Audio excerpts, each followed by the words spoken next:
Por tanto amor, por tanta emoção, a vida me fez assim. Doce ou atroz, manso ou feroz, eu, caçador de mim. Preso a canções, entregue a paixões que nunca tiveram fim.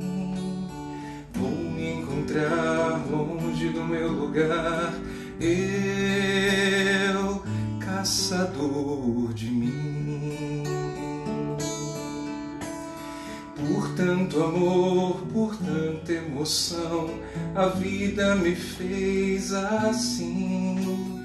Doce ou atroz, manso ou feroz, eu, caçador de mim.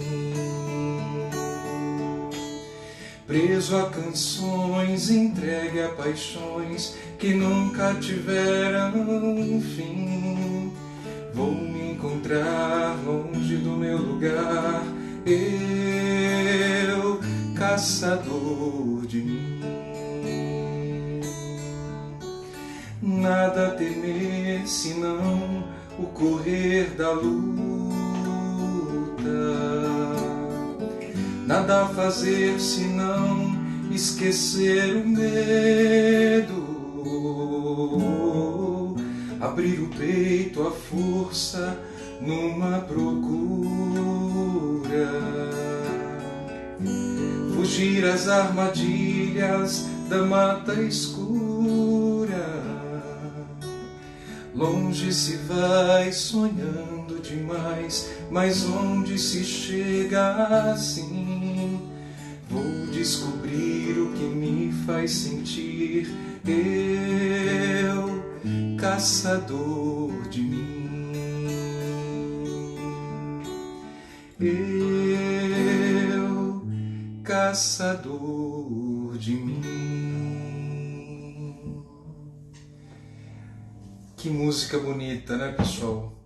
Essa canção, se não me engano, ela é do início dos anos 80, 1981, talvez, é um álbum do Milton Nascimento, e é com essa canção que eu desejo uma boa noite para cada um, para cada uma, que já está aqui com a gente para esta sexta live do nosso percurso do cavalo marinho ao beija-flor.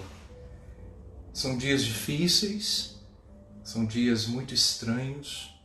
Nós brasileiros não estamos acostumados com esse tipo de contexto de desafios. Problemas econômicos não é novidade na história do nosso país, crise política também não é, mas uma crise sanitária desta magnitude nós não estamos acostumados. Epidemias aqui e ali, sim, mas uma pandemia, nós realmente podemos dizer que é uma novidade na nossa história. Então sejam muito acolhidos, acolhidas, irmãos e irmãs. Para quem não estava acompanhando as minhas lives nas quartas-feiras antes do percurso, eu estava fazendo estudos bíblicos nas quartas-feiras à noite.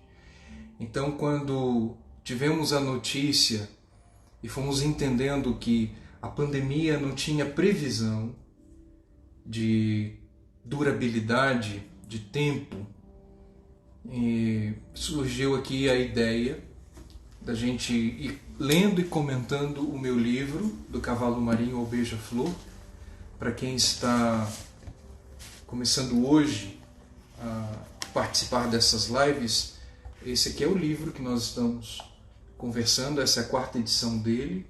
Eu recomendo tê-la, mesmo que você já tenha as outras, porque ela passou a ter exercícios e algumas páginas laranjinhas, assim, de anotação pessoal, algumas perguntas. Essa ideia foi da editora e eu gostei muito, porque se a proposta era que o livro já fosse um amigo do caminho das pessoas, Então, o livro trazendo esses pequenos exercícios e espaço para anotação pessoal, até lembro a música O Caderno, né? Do Toquinho e do Vinícius de Moraes. Sou eu que vou seguir você do primeiro rabisco até o beabá. Né? E a proposta é essa mesmo, que ele entre na sua intimidade e se torne um recurso a mais. Só que, como eu ia dizendo, nós estávamos fazendo estudos bíblicos antes de começarmos o percurso com os temas próprios do livro. Eu estou mantendo, na medida do possível, esta ritualidade no início das nossas lives sobre os dramas humanos, né? A depressão, a angústia, a melancolia permanente, a solidão. E nesse contexto de pandemia, as pessoas que já sofriam de depressão são inflacionadas ainda mais. E para quem está entrando hoje pela primeira vez aqui na live, no nosso percurso, o livro ele tinha na primeira e na segunda edição a coluna, o eixo do meu testemunho na experiência amarga da depressão, da síndrome do pânico.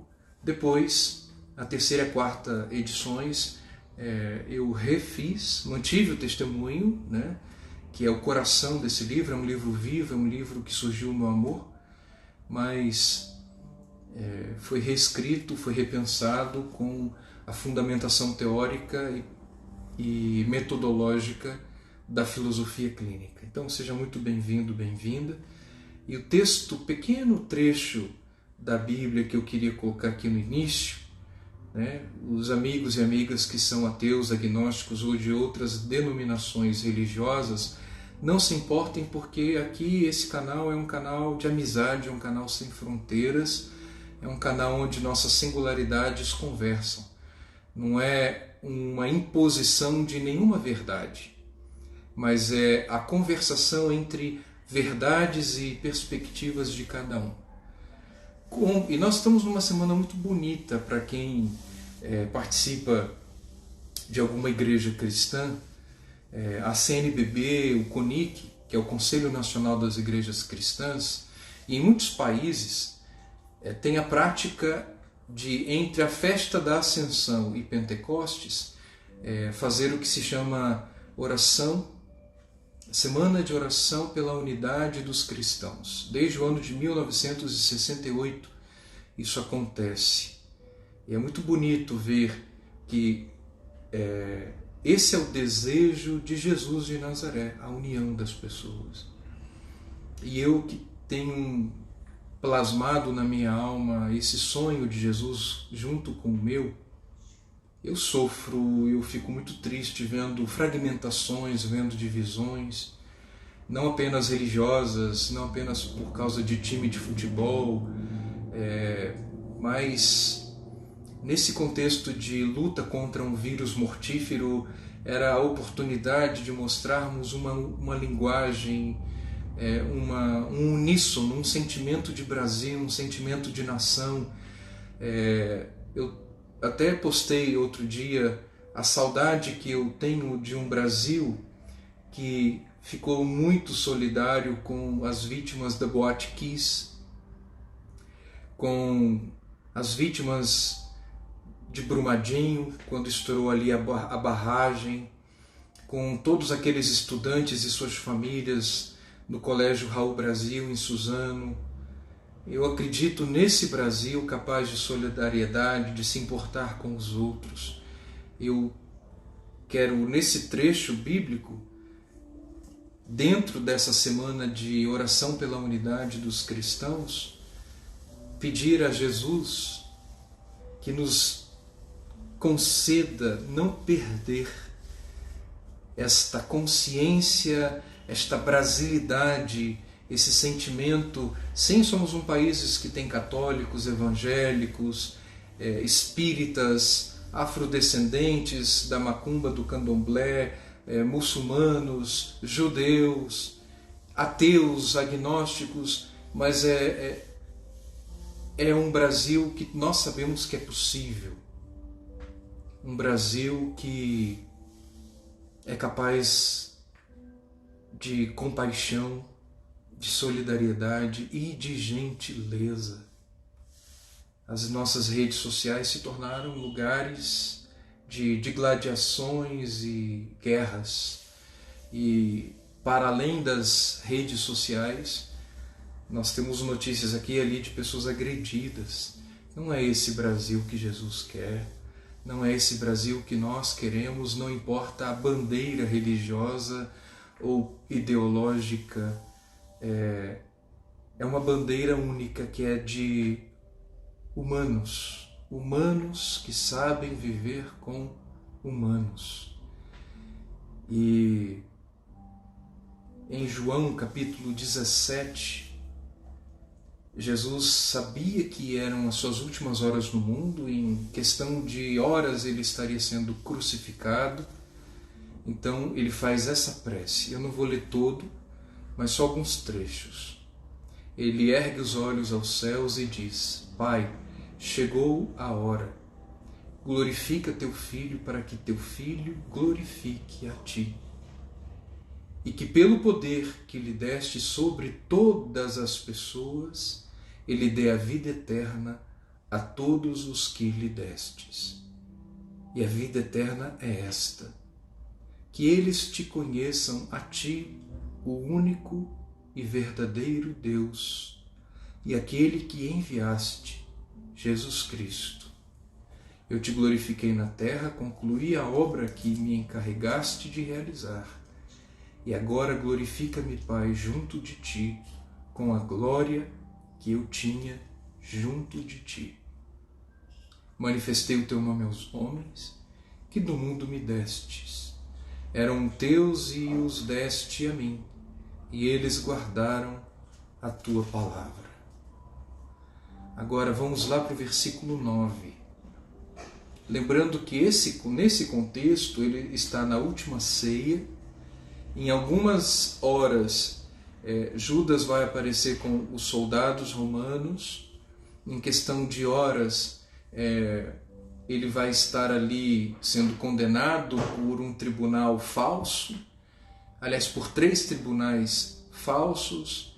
E com todo esse momento de consciência que ele vai estar morto em algumas horas e da pior morte possível, que é a morte romana, que é a crucifixão romana, ele faz uma prece pelos seus, ele faz uma prece pela humanidade, e a humanidade de todos os tempos, de todos os lugares, de todos os territórios e nacionalidades.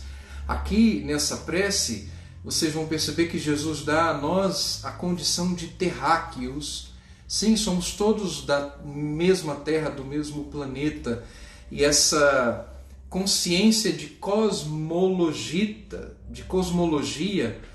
que dá a nós cristãos uma identidade de cosmopolitas, de quem sabe viver na polis, ou seja, na cidade. Esta vida pública, essa dimensão pública do cristianismo está aqui contida na oração de Jesus. E ele continua dizendo ao Pai: por eles eu rogo. Ou seja, por você, por mim, pelos que nem nasceram ainda. Não rogo pelo mundo, mas pelos que me deste, porque são teus, e tudo que é meu é teu, e tudo que é teu é meu. E olha o pedido dele no versículo 11. Já não estou no mundo, mas eles permanecem no mundo, e eu volto a ti. Para quem segue a liturgia católica, e outras denominações também têm liturgias parecidas, domingo que passou foi a festa da ascensão de Jesus aos céus. E é o que ele está dizendo aqui. Tudo que é meu é teu, tudo que é teu é meu. Olha aí o pronome, o nós. E quando a gente passar para o livro, a gente vai partir desse contexto, do eu para o nós. E esta é a grande revolução e a grande contribuição da espiritualidade cristã. Retirar a pessoa do egocentrismo e inaugurar o nós da fraternidade, do eu para o nós. Esta travessia, esta revolução copernicana, ela é a maturidade humana no cristianismo. E a pessoa madura é a pessoa que se importa com os outros, é responsável pelos outros. A pessoa que só pensa em si é a criança. E a criança, ela não faz isso porque é má, mas é da natureza dela ela achar que é o centro do universo. E Jesus está aqui nos dando um testemunho de profunda maturidade. Tudo que é meu é teu, tudo que é teu é meu, ou seja, é nosso. Já não estou no mundo, mas eles permanecem no mundo. Percebam que em nenhum momento Jesus pede para ele, me salva, Pai, desse momento e tal, não. E quando ele for fazer isso, ele está de verdade ligado. Jesus está profundamente conectado à comunhão da Trindade. E nessa comunhão da Trindade está aqui o nós. E aí no 11 ele faz esse pedido: eu não estou no mundo, Pai, mas eles estão no mundo e eu volto a Ti. Pai Santo, guarda-os em Teu nome, para que sejam um como nós. E aqui está a chave do pedido de Jesus.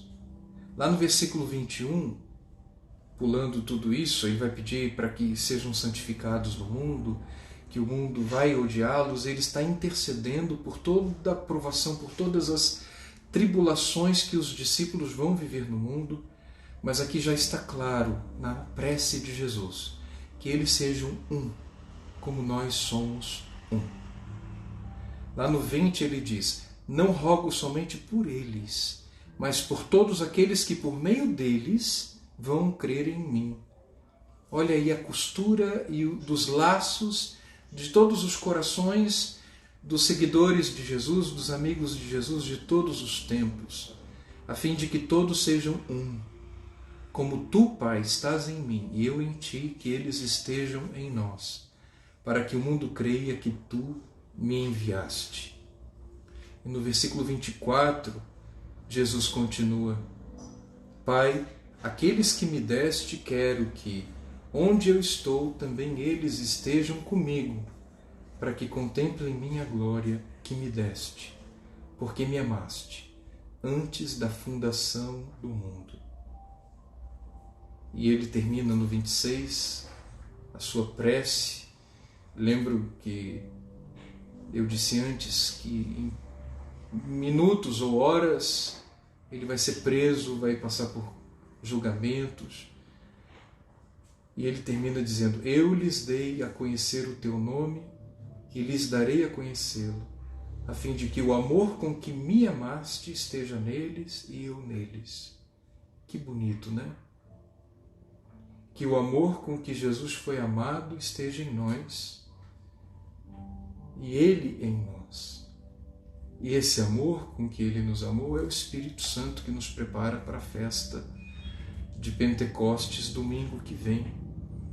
Para quem é de outras paróquias e mesmo amigos e amigas cristãos de outras denominações ou simpatizantes de Jesus de Nazaré, todo domingo às 9 horas, pelo YouTube da paróquia Nossa Senhora da Boa Esperança, nós fazemos a transmissão. E eu concluo esse momento de espiritualidade convidando você a conhecer o meu outro trabalho no Instagram, que se chama Fraternidade dos Amigos de Jesus. A proposta é de inclusão, a proposta é de fraternidade, de amizade, e está em consonância com esse desejo de Jesus, que sejam um. Então não importa se você é católico, evangélico, anglicano, ortodoxo, espírita, muçulmano, judeu, se você é ateu, agnóstico, se nós temos uma admiração pela pessoa de Jesus, todos nós, então, podemos criar esta fraternidade sem fronteiras. E o Instagram está lá, se chama Fraternidade dos Amigos de Jesus. Aqui no meu canal tem algumas postagens lá da fraternidade, tá? Todos estão convidados. Pessoal, nós estávamos na semana passada terminando o capítulo 2, o capítulo 3, aliás, que é da noite escura. Falamos sobre as características da depressão. Eu citei os 9 sintomas elencados pelo DSM-5 e entramos num assunto muito interessante que é o nosso contexto histórico. Provavelmente, se temos uma mente racionalista que quer entender tudo como causa e efeito, a pergunta para quem sofre ou vê alguém sofrendo na depressão ou em outros dramas existenciais, a grande pergunta é: qual é a causa da depressão? E muitas vezes você não vai ter uma causa. Esta linearidade, esta lógica de causa e efeito, nem sempre na subjetividade, ela é o melhor caminho. Às vezes uma causa produz muitos efeitos, não apenas um. Ou um único efeito tem muitas causas. Só recordando algumas coisas que conversamos na semana passada. De onde vem a depressão? Quais as causas? Tudo isso já conversamos. Eu optei nesse capítulo falar sobre esse assunto de modo mais sociológico, mais da coletividade. O que está acontecendo com a nossa época, com a nossa cultura. Então, numa reflexão mais estrutural do que singular, pessoal de cada um, eu coloco aqui o tema da pós-modernidade. A modernidade, ela foi caracterizada pela racionalidade, a pós-modernidade não. Ela vai ter a característica da subjetividade. O penso logo existo, que começa com o filósofo René Descartes, o pensar, a racionalidade, não vai ser a melhor via.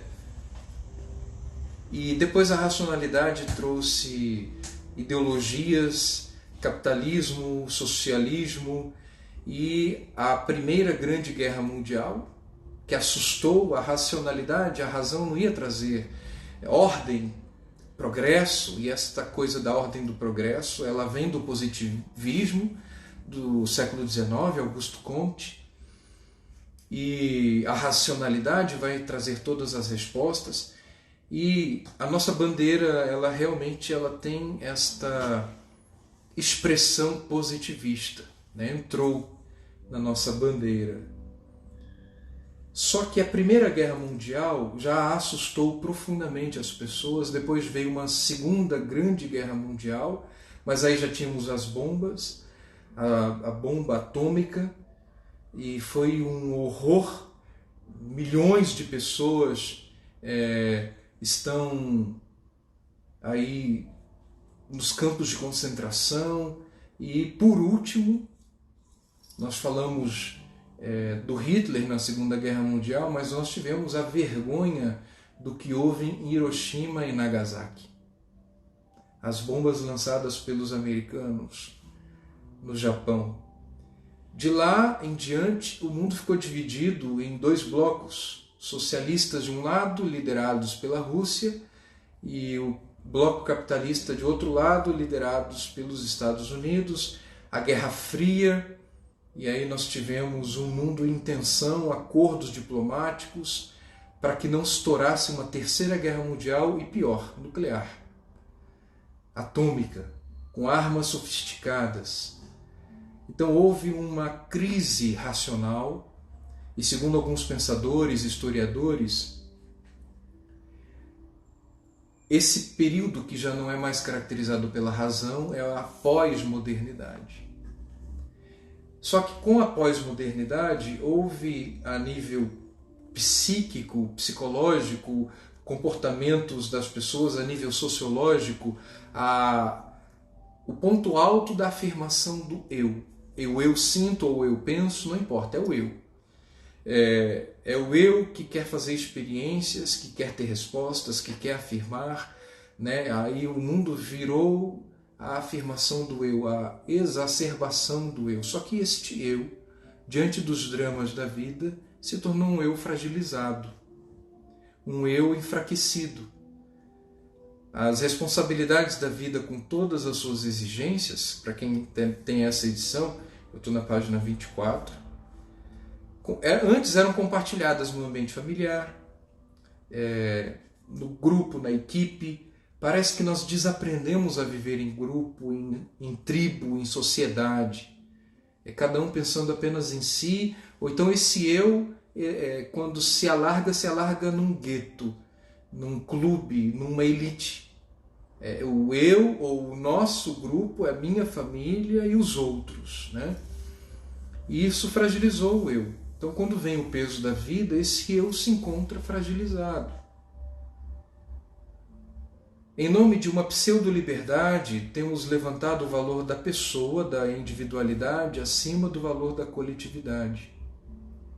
Desse modo, inaugurou-se nas últimas décadas um novo estilo de vida mais autônomo, mais autossuficiente e com preço de mais solidão, de mais vazio. O individualismo tem retirado de muitas pessoas valores inegociáveis como a experiência saudável de vivência em grupos, como eu falei, da vivência em família, comunidade, equipe. Creio que o caminho melhor, quem tem o livro está aí, saudável. Eu corrigiria, se pudesse hoje, esse termo saudável. Eu acreditaria em melhorias existenciais.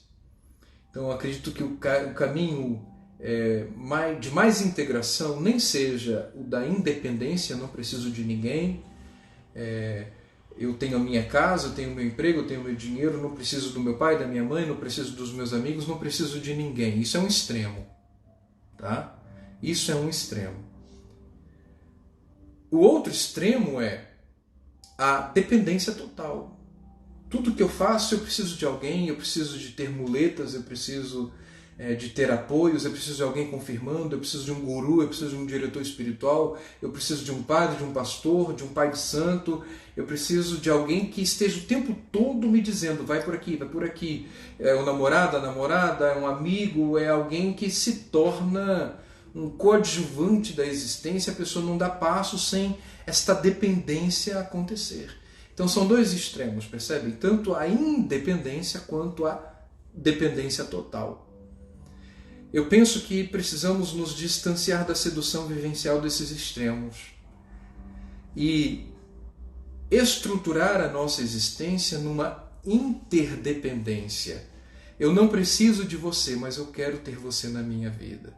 Você não precisa de mim, mas você quer me ter na sua vida. Esta interdependência é muito bonito. Eu penso que, claro, não tem uma regra geral, não tem uma receita que sirva para todos.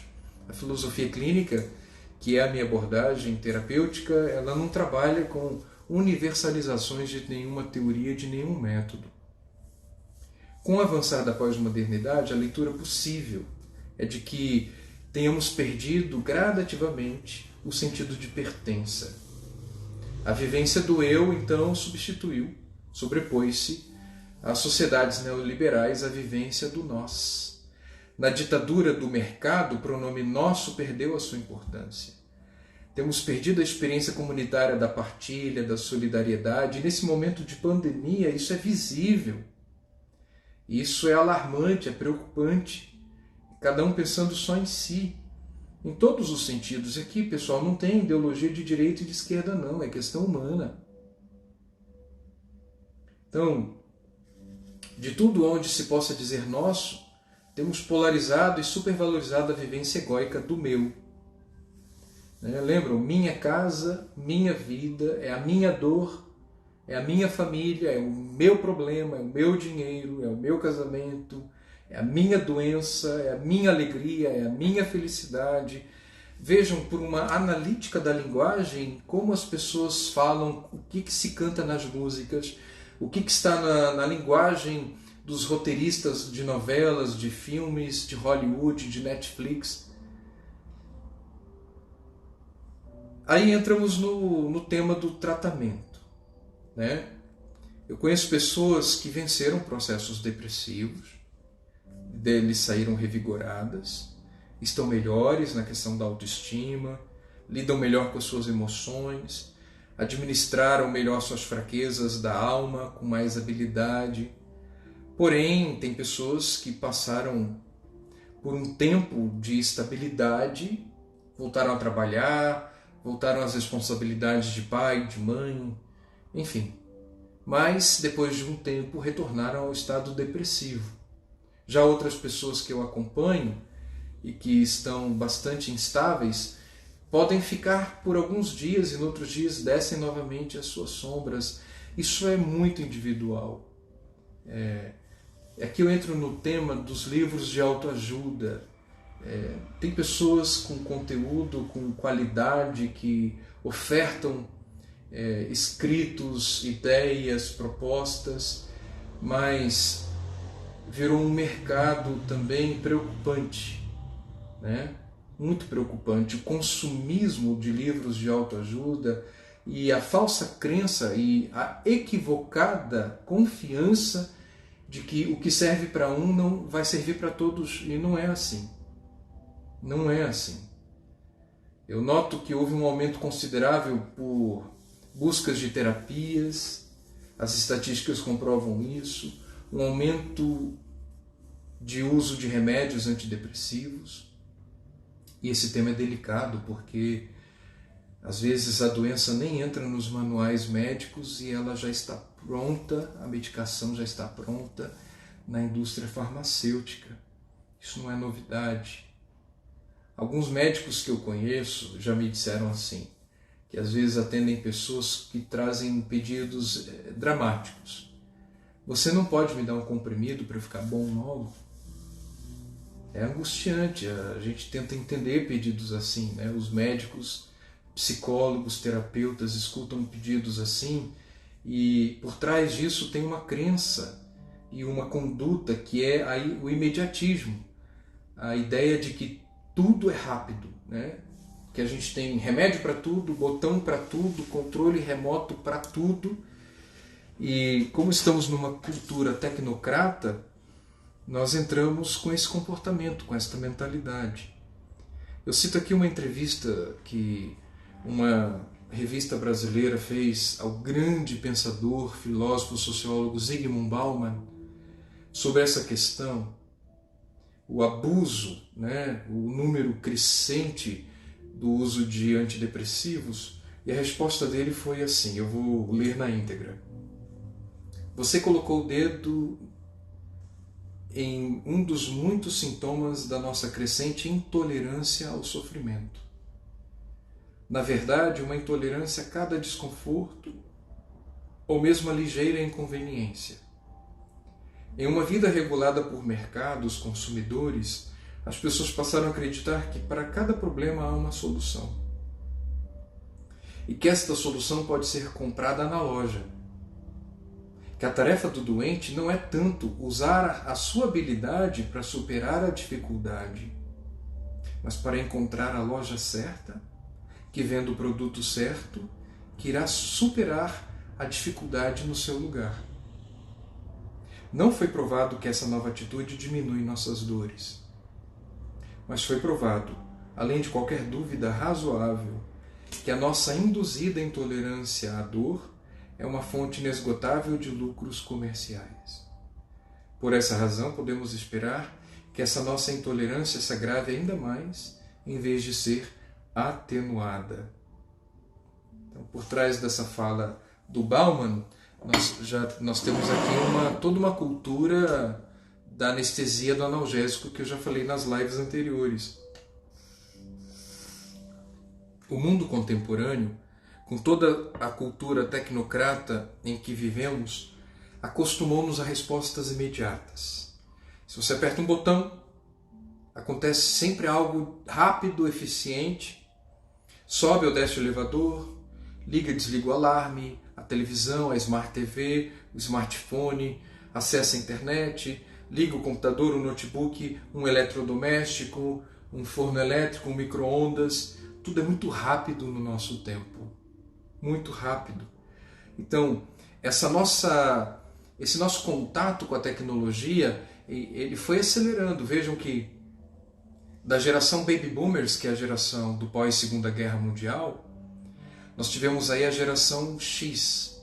E essa geração X ela já entrava em contato com as tecnologias analógicas. Do analógico para o digital, nós temos aí algumas décadas no meio.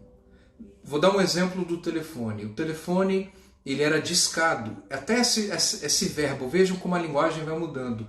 Ninguém fala mais discar. Né? Você discava mesmo, porque o telefone era um disco. Né? Você colocava o número, lembram disso? Vocês que estão acompanhando a live? Dá um joinha assim, sim. Você fazia assim com o telefone e ele voltava. Aí depois tinha outro número, aí ia fazendo aquele barulhinho. Depois o disco foi substituído por uma tecla com dígitos. Você teclava o número, né? E você, ao ligar para alguém, você teclava. E o telefone era com fio. Depois surgiu a tecnologia do telefone sem fio, depois a tecnologia dos telefones sem fio à distância, né? Já do final dos anos 90 para o início dos anos 2000, novo milênio, nós já tivemos aí a tecnologia do celular, e depois os celulares eram aparelhos assim, uns tijolinhos, né? Uns tijolões. Desse tipo de celular com a tecla foi substituído pelo touchscreen, onde você não tem nem mais botões, você aperta na própria tela da TV. Imaginem, nós que somos lá dos anos 70, dos anos 80, com essa geração que já nasceu com touchscreen, que é tudo rápido, tudo é virtual, são outras gerações. A chamada geração Z, a geração Millennium, que nasceu nos anos 2000 para cá, e a geração dos últimos 10 anos, né, de 2010 para cá, que é chamada geração Alpha. Às vezes as gerações não se comunicam. A gente pode dedicar uma live mais para frente só para falar das gerações, da diferença das gerações, da linguagem, do comportamento, enfim. A nossa época, ela vive uma cultura que podemos chamar tecnocrata. Tudo é muito rápido, tudo tem que ter a base do imediatismo.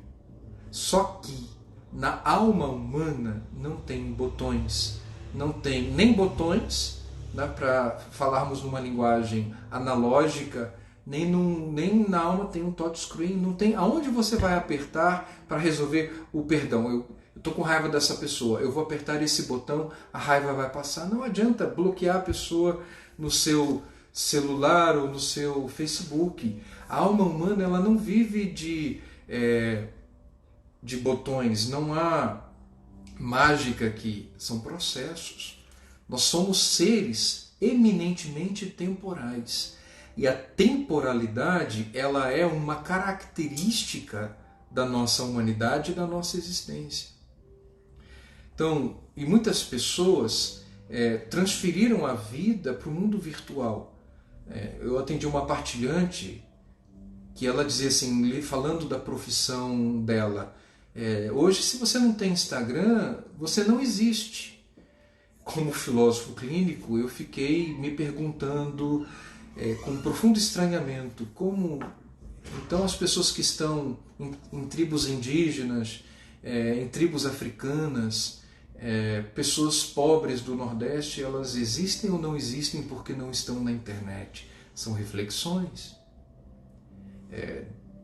Tira um celular de um jovem da geração Millennium ou da geração Alpha para você saber. Você que é pai e mãe certamente já sabe bem o que é isso. Ou você que é professor e já tirou o celular de um aluno em sala de aula porque ele estava distraído. O que eu quero dizer aqui nessa parte é a crença que nós temos, eu vou deletar a pessoa, e se tornou muito comum. Deletar pessoas, bloquear pessoas, excluir pessoas das minhas redes sociais, enfim. Não significa que a alma humana vai processar com no mesmo ritmo. Pode ser que sim para alguns, mas qual é a garantia que isso de bloquear alguém na sua rede social vai servir para todos. Então, a alma humana não tem mágica, ela não tem a rapidez das tecnologias. Diante de tantas variedades de manifestações e possíveis causas da depressão, o que eu concluo aqui nesse capítulo é o desejo de que os profissionais de saúde, médicos, psiquiatras, psicanalistas, psicólogos, colegas da filosofia clínica cresçam cada vez mais na ética do cuidado. Até aqui está dizendo a ética refinada do cuidado. Quem se encontra na noite escura, em geral, espera com ansiedade a aurora trazendo os raios do sol. Não há medidores para dizer quanto tempo vai durar esses processos. Aqui eu estou falando da depressão, mas muitos outros. Às vezes é um luto. A pessoa não está em depressão na maneira médica, patológica do fenômeno, mas ela está num luto, numa tristeza, a empresa faliu. Hoje eu soube de uma cafeteria aqui em Goiânia que fechou. Assim que eu vim morar aqui, eu sempre ia lá sozinho ou com amigos. E quantas pessoas nesse momento de país estão quebrando, então estão tristes, angustiadas. Isso pode virar uma patologia ou não, né? O fim de um casamento, o fim de uma amizade. Então nós temos que distinguir a depressão, aquilo que é patológico, daquilo que é uma tristeza circunstancial. E eu citei aqui o Salmo 30. A tristeza pode durar uma noite, mas a alegria vem ao amanhecer. O que se segue na conclusão, pessoal, é a música Lanterna dos Afogados. Em 2 lives atrás eu já falei dela, mas como não ficou registrado, eu queria contar mais uma vez, até fazendo uma comunhão com aqueles que não conhecem essa história. O Herbert Viana foi genial, porque compôs essa música a partir do livro Jubiabá, do Jorge Amado, e ele conta a história das mulheres do Nordeste que esperavam no anoitecer a volta dos seus maridos pescadores com lanternas nas mãos, porque muitas vezes sem luar, sem estrelas no céu, em noites muito escuras, em profundo breu, havia muitas histórias de marinheiros, de pescadores que não voltavam, então elas ficavam com essas lanternas em cima, assim, segurando, né? Para que os seus esposos voltassem. E aí eu cito essa canção porque na minha depressão eu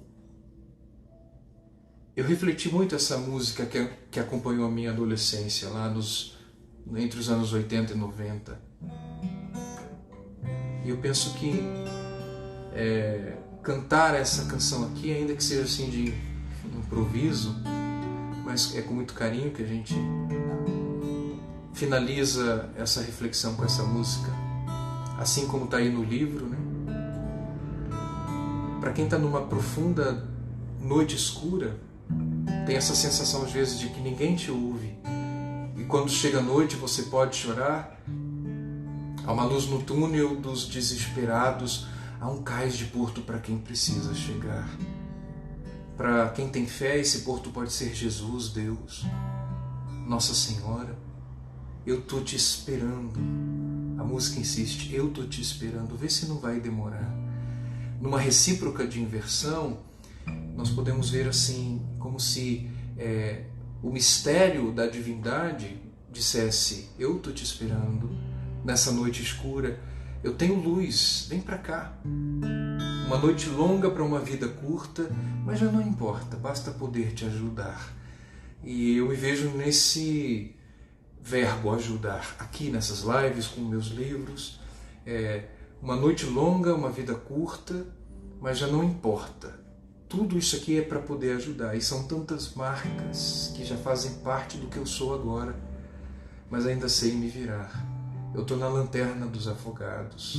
Eu estou te esperando como terapeuta, como amigo, como escritor, como o Cadu. Eu estou te esperando, vê se não vai demorar. Quanto tempo vai durar uma depressão? Quanto tempo vai durar uma noite longa, um drama, um luto? Nós não sabemos. Quando tá escuro e ninguém te ouve, quando chega a noite e você pode chorar, há uma luz no túnel dos desesperados, há um cais de porto pra quem precisa chegar.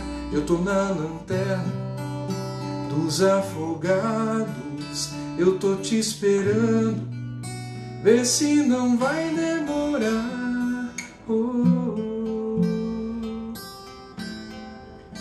Uma noite longa pra uma vida curta, mas já não me importa, basta poder te ajudar. E são tantas marcas que já fazem parte do que eu sou agora, mas ainda sem me virar. Eu tô na lanterna dos afogados, eu tô te esperando, vê se não vai demorar. Uma noite longa pra uma vida curta, mas já não me importa, basta poder te ajudar. E são tantas marcas que fazem parte do que eu sou agora, mas ainda sei me virar. Eu tô na lanterna dos desesperados, eu tô te esperando, vê se não vai demorar.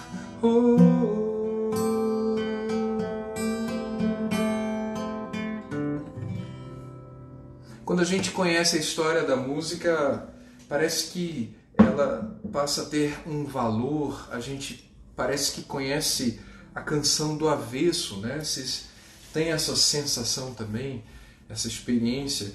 Por exemplo, eu gosto muito do Legião Urbana e para mim o Renato Russo foi muito genial. Vou trazer muitas canções do Renato Russo aqui ao longo do nosso percurso. E quando eu conheço a história, o momento dele, eu tenho uns 3 livros aqui de discobiografia do Legião Urbana, e quando eu conheço o contexto do Renato Russo, eu começo a entender melhor as canções deles. Alguém fez lá no início a pergunta sobre o suicídio, a gente vai falar de suicídio a partir de agora. Agora nós vamos entrar no capítulo do labirinto, quando a existência se torna um labirinto. Eu vou só introduzir, até porque nós temos um pouco mais de 10 minutos apenas, mas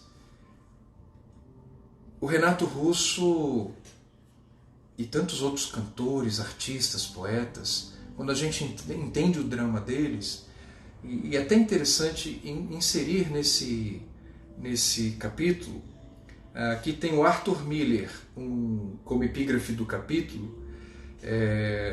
Se eu não me engano, essa citação é do livro dele, era uma peça de teatro, A Morte do Caixeiro Viajante. Para quem não conhece, Arthur Miller foi um grande dramaturgo norte-americano, foi casado com a Marilyn Monroe, e aqui diz assim: ele é apenas um barquinho à procura do porto. Quantas vezes a sensação de um momento de eclipse da alma, de um momento de colapso, de desmoronamentos, a gente tem essa sensação de estarmos perdidos mesmo. E a metáfora do labirinto que introduz, que eu vou introduzir agora nesse capítulo, é interessante porque às vezes a sensação, para quem vive esses dramas, é de que cada pensamento nosso é uma rua sem saída. No labirinto, para quem passa pela experiência da depressão ou outras experiências e desafios existenciais, o labirinto ele é uma construção complexa. Ele é composto por caminhos, por passagens imprevisíveis, inesperadas. E no sentido lúdico do caminho, o ganhador é aquele que descobre a saída primeiro. Então, na Europa, na Inglaterra, haviam muitos castelos com labirintos, e era uma brincadeira, que duravam às vezes horas ou dias. Os seus corredores podem ser contínuos, descontínuos, simétricos, assimétricos, sempre intrincados um no outro. Como espaço, então, lúdico, a brincadeira é essa. Agora, como metáfora de uma experiência difícil da vida, a gente compreende o labirinto como uma realidade confusa, como algo de difícil solução. E muitas vezes, aqui a gente entra na questão do suicídio. Muitas vezes, quando os pensamentos se tornam complexos demais, a sensação, a constatação, a percepção é que não tem saída. E a impressão, muitas vezes, no labirinto mental, é que não tem saída mesmo. E para mim foi assim. Durante o período da depressão, eu contemplava a inutilidade do caminho percorrido, a sensação de que não havia mais colorido nenhum na minha existência. Tive dificuldade com a minha autoimagem, via-me como um fracassado. Eu vou trabalhar esse tema do fracasso lá no capítulo do Batman. Sim, o Batman ele ganhou o nome de um capítulo desse livro. E o Batman tem uma riqueza humana muito interessante para nós. Então eu me via como um fracassado. Eu que gostava de estar com as pessoas, não conseguia estar com as pessoas. Eu dava aula, celebrava a Eucaristia, atendia confissões. Eu sou um dos fundadores da Fraternidade dos Amigos de Jesus, citei ela no início. Na época, há 12 anos atrás, o nome era Companheiros de Jesus. E eu que sou apaixonado por essa dimensão cristã da fraternidade, da convivência, da amizade, eu me tornei uma pessoa irritável, irritante. E eu tinha muita dificuldade. O meu maior prazer é pensar. E nessa metáfora do labirinto, o pensamento não encontra saída. Não encontra saída. É a sensação mais pertinente. Quem sofreu ou sofre de depressão sabe bem disso. Mas aqui eu chamo a atenção e eu evoco a prudência, porque vamos entrar agora em aspectos delicados e eu penso que a gente vai desenvolver mais nas próximas lives. Quando alguém se encontra nesse estado da existência, geralmente a procura por saídas, nesse labirinto mental, por um sentido, a vida não tem sentido, é que nós entendemos por que muitas pessoas passam a ter ideações suicidas. Tá? Ideações de auto-interrupção da trajetória. Então, nesse ponto, todo cuidado, todo discernimento é pouco, é um tema espinhoso.